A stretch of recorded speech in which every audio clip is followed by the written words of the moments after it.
Hey guys, welcome. We're going to be painting a real special boy today.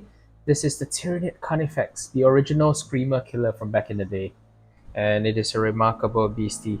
We're going to be working on just one claw today, just to, test out the color scheme, make sure everything looks right before we go on to tackle the rest of the miniature. And as is traditional, his claws have to be bright red.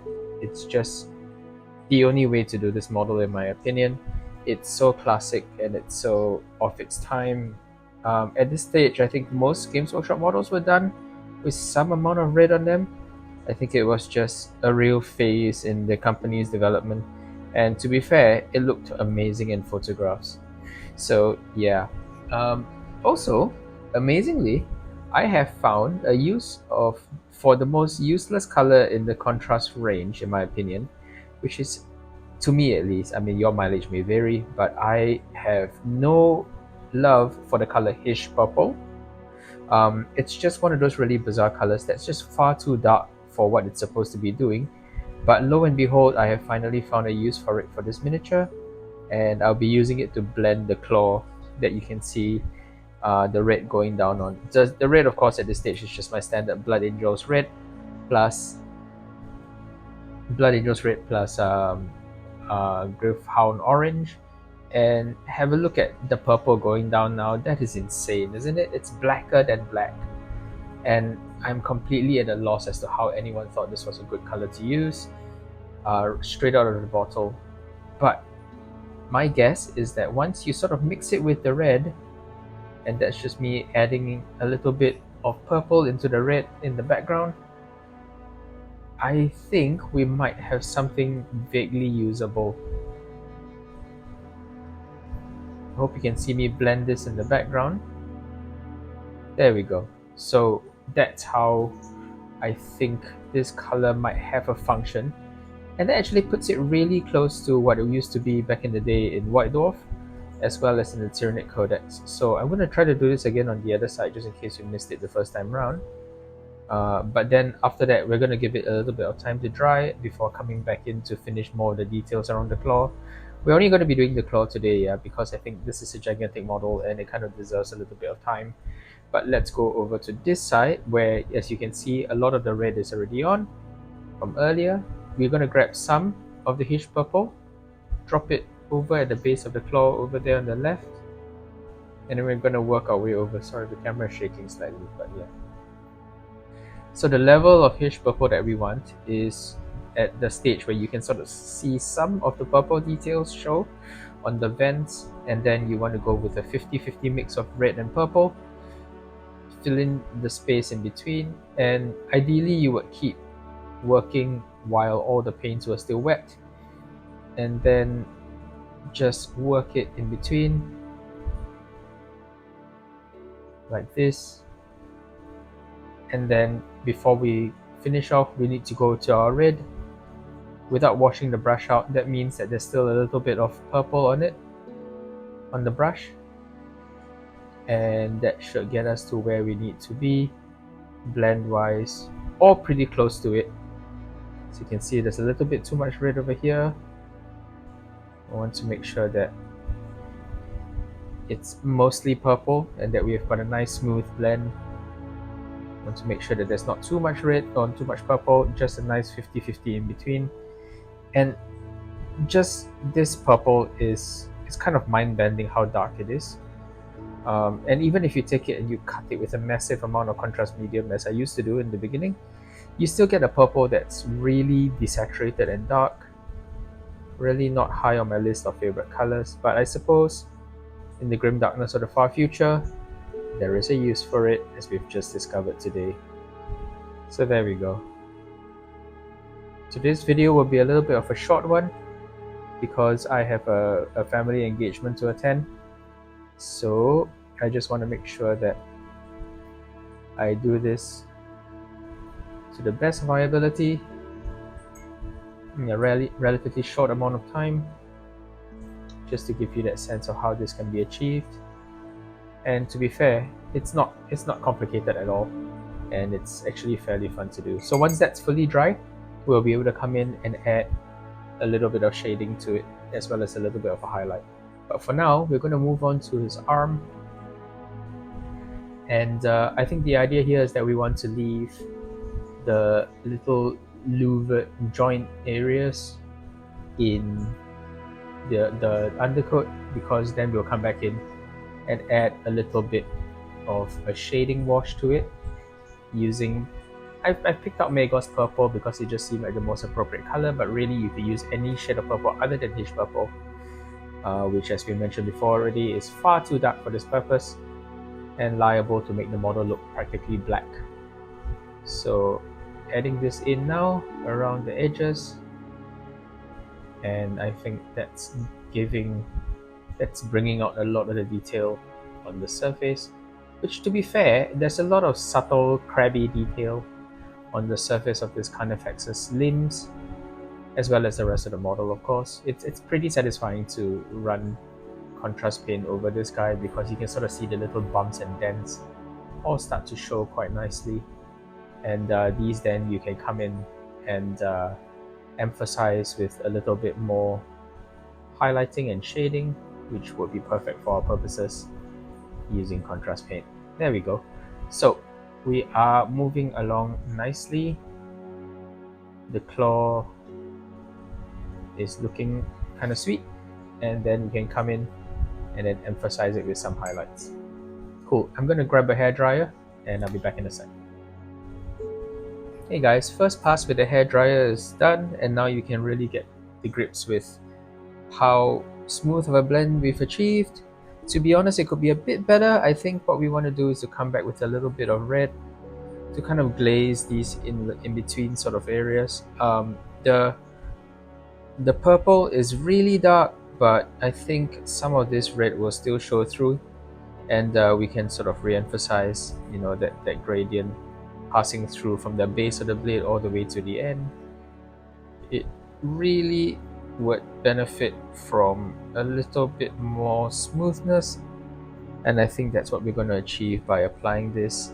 But then, of course, the flip side of this is that we're going to come in with a bit of a highlight on the end tip as well, just to make the whole thing read as one nice smooth blend. There we go. Yeah, I think that's a lot better. Cool. So yeah, I guess a lot of the times painting blends like these, I don't know whether they were done with an airbrush back in the day. I don't think so.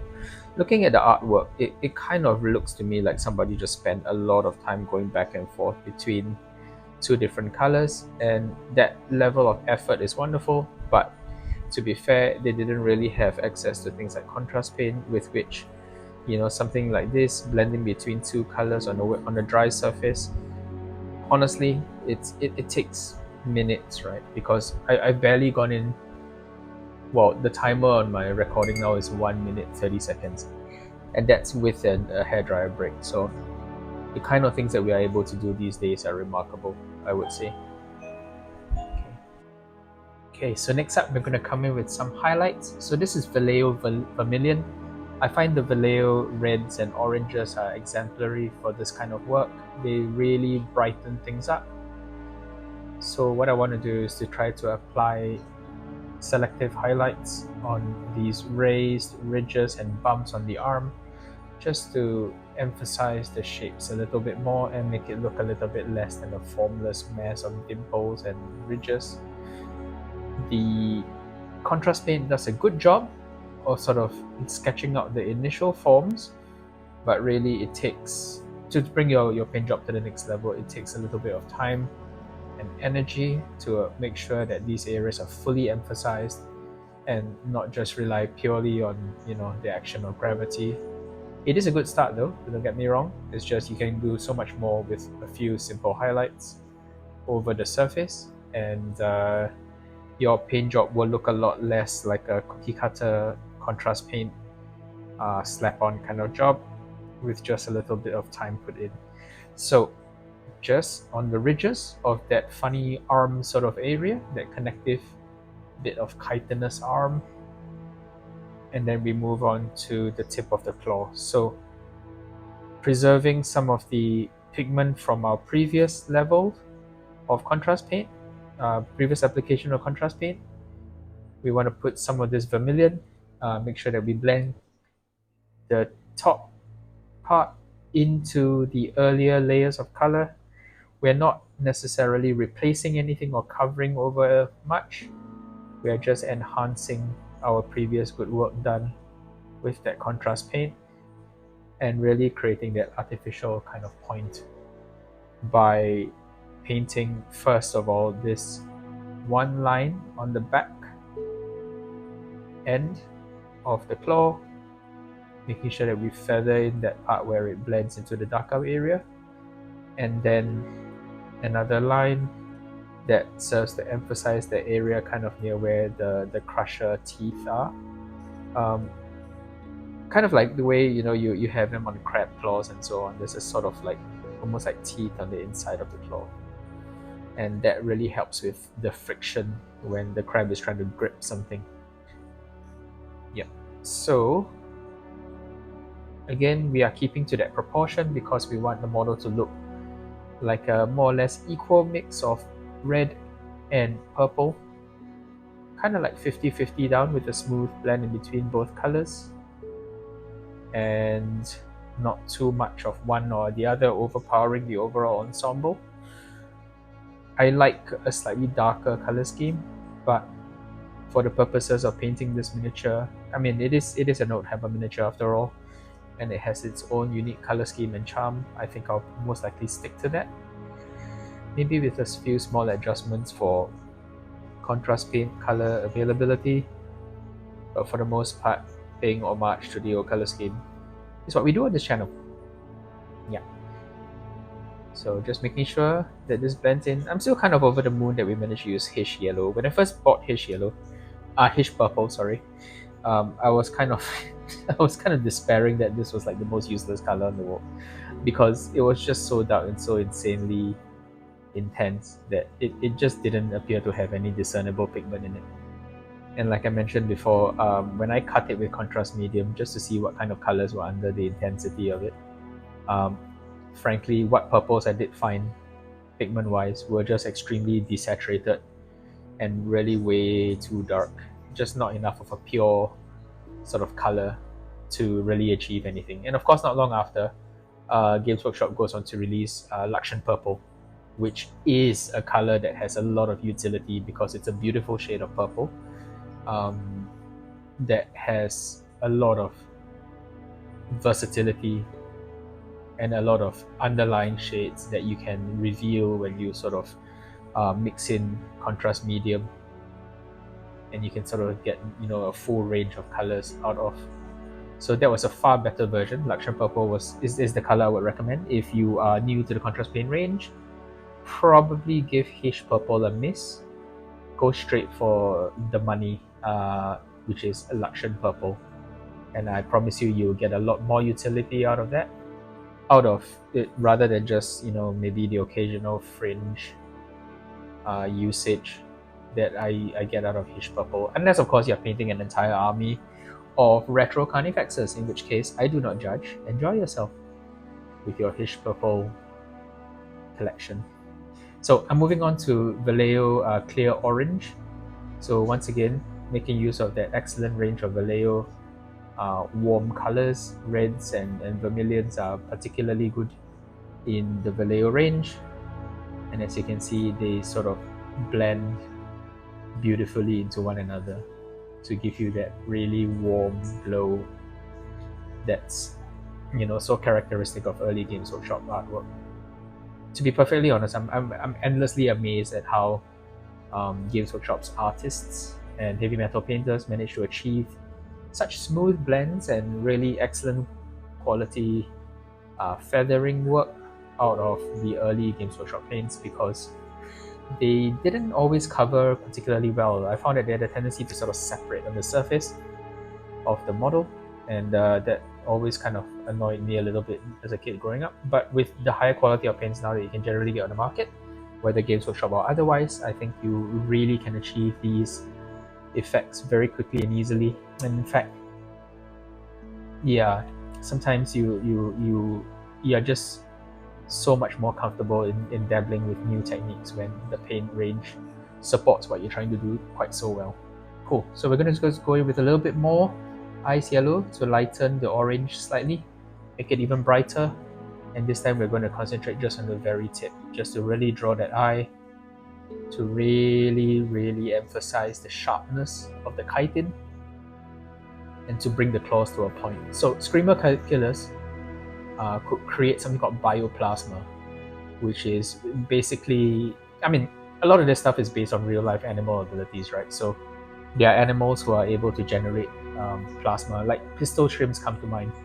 Pistol shrimps are able to basically punch with their modified chitinous claws so quickly that they're able to create plasma underwater, which is just it's just madness, right? Because they basically move with so much quickness that they create a temporary vacuum underwater, and the speed and pressure at which all of that water rushes in to fill the vacuum, because as we all know, nature abhors a vacuum, is enough to create a little ball of plasma for a few like momentary milliseconds. But that's enough to do like shocking damage to almost anything it touches. So there you go. 40k wasn't quite that off when it comes to talking about animals generating plasma. Entirely possible, and perhaps even more terrifying in real life for being a real thing. So I'm going to put in a bit of skeleton horde over the teeth now, the gripping teeth of the claw, making sure that this goes all the way deep into the recesses and kind of blending smoothly into that little void between the actual claw surface and the teeth, and making sure that we get a nice coverage all the way in, while making sure that the individual teeth are not obscured too much by too much skeleton horde. Skeleton horde is another one of those paints, contrast paints, where application kind of takes a little bit of practice. You often don't want to go overboard with its application because it can make all your raised surface very stained if you're not too careful about how much of this stuff you're actually putting on. But yeah, that looks great. And then the next thing we want to do, just to round off today's selection of components, is to drop in a little bit of Magos purple into the soft squishy joints. Just like a medieval knight, this creature's armor plates have little sections in between them, where it's slightly more vulnerable, I suppose, like the little inner joints. And that's the kind of thing that makes a model look like it could be a real thing, I find. It's sort of, because these things occur in real life as well, having these like little weaknesses that allow it to flex and move, that really kind of enhances the realism of the model. You know what? I'm tempted to go one more highlight with ice yellow, simply because that blend at the front is starting to look really wicked sharp and dangerous. So I'm going to come in a bit more ice yellow with the orange mixed in, just to create that real draw for the eyes. And as usual, if you've gone a little bit over with your highlight, that's entirely okay.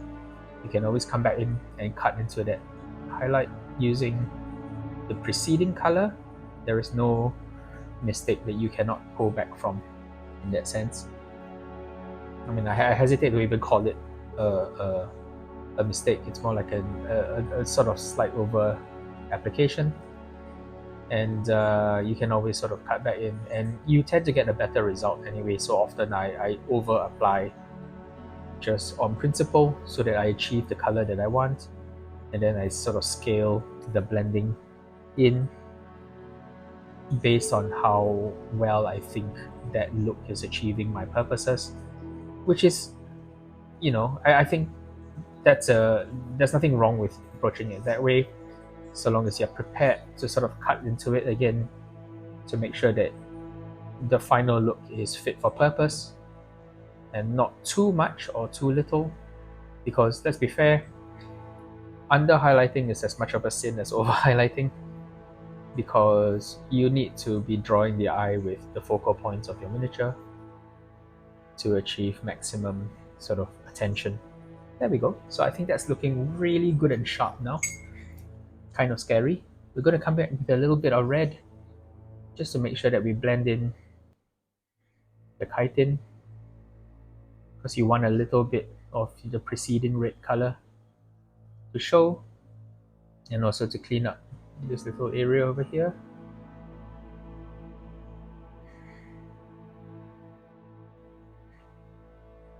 There we go.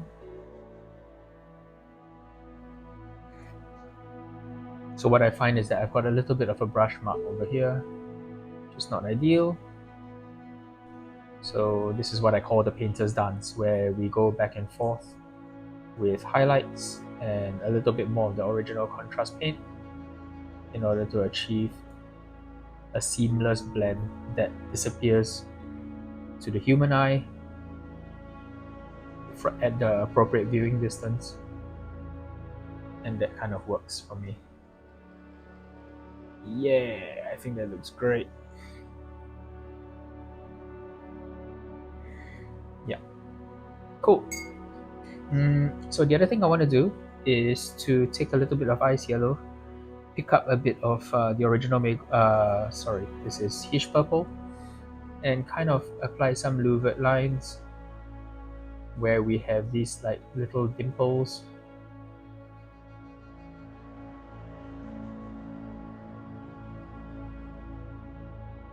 This doesn't need to be too bright, but it should be regular, because I think what we're trying to do is to make sure that this detail doesn't get lost.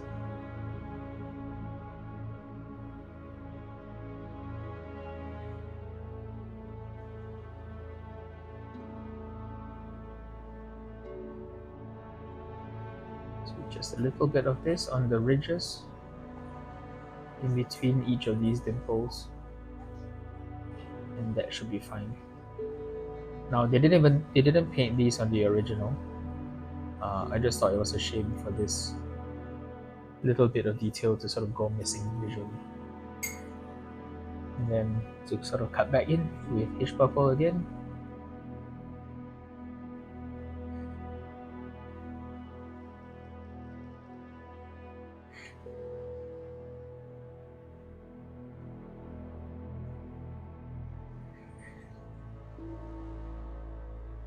Again, raw, unmixed Hish purple is so strong, man. It's so dark. So that should look fine once it's dry. Happy with that. And then the next thing to do is to come back in with a little bit of Vallejo Silver Grey, which is my undercoat, my off-white undercoat. And I'm going to be applying a bit of a quick highlight onto the teeth. So you can sort of see that once the skeleton horde is dried, it's given you a very good rough layout for where the highlights can go. You can just sort of very carefully apply a little bit on the edge of every one of these little raised, almost like ratchet-like washboard sort of structure, and have them pop to the eye, which is really satisfying. So that these early Tyranids, I guess, they don't look quite like Tyranids, but they do have a special charm to them. I really do like the look of these early models. They are iconic to me, but I can sort of see how later versions of Tyranids were a little bit more what we consider the Tyranid look today. This Screamer Killer in particular was quite an unusual looking miniature. It didn't quite visually fit into the look of the rest of the Tyranid army quite as much as you would expect. No other Tyranid creature had these like big scything, sweeping talons, for example, that were quite so One Piece and crab-like. And I think the reason for this is in the background of the story of this creature. The Screamer Killer was not actually a sort of. It basically shows its donor DNA a lot more than a lot of the other Tyranid creatures. So that's why it's got such a unique look, because it's got the face of whatever donor creature used to have this appearance before the Tyranids like consume them, ate them, turn them into part of the swarm, and that's why they've got a slightly unique appearance. Kind of creepy actually when you think about it. But yeah, the Tyranids as a sort of galaxy-consuming, galaxy-traveling entity or hive organism going around swallowing up smaller pockets of life and turning them into part of its own DNA makeup, weaponizing essentially the DNA of consumed creatures to turn into bioweapons. So in that sense, the Screamer Killer has such a special, unique look because it clearly, some of the lineage is still on display, and I really like that concept. It's kind of creepy in the best way. So there we go. I am happy with that claw. I think this is where we will take a pause. That looks good in my opinion. I hope you've enjoyed painting this Screamer Killer claw with me. The rest of the model is not the most complex thing in the world, but I think the claw was daunting to many, suddenly to me as a child. So it's been really satisfying to come back in to try to do this with you. And yeah, happy painting. Have a good one. Like, comment, subscribe if you want to see more of me finishing this guy off. We will complete the whole model in due time. Otherwise, have a good one. Keep on painting. Cheers.